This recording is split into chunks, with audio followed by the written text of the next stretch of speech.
आपल्या मनात जे होतं फिरोजबाईंबद्दल अतिशय चांगल्या भावना लोकांच्या मनात आहेत. कारण फिरोजबाईंना आतापर्यंत सामाजिक सालोक्य कसं राखावं यासाठी फिरोजबाईंचं त्या बाबाजीनगर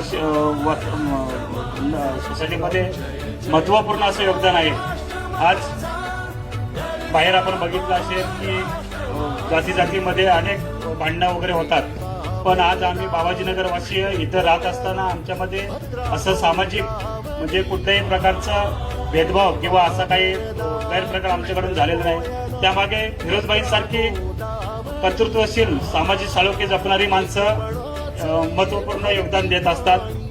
त्याबद्दल देखील मी फिरोजबाईंचं ह्यामध्ये अभिनंदन किंवा आभार मानतो की त्याच्यामुळे आज या सोसायटीमध्ये आपण सामाजिक सालोख्याचं वातावरण आपण निर्माण करू शकतो. आणि फिरोजबाईंनी त्यापुढे देखील असेच चांगले कार्य करत राहावे. आणि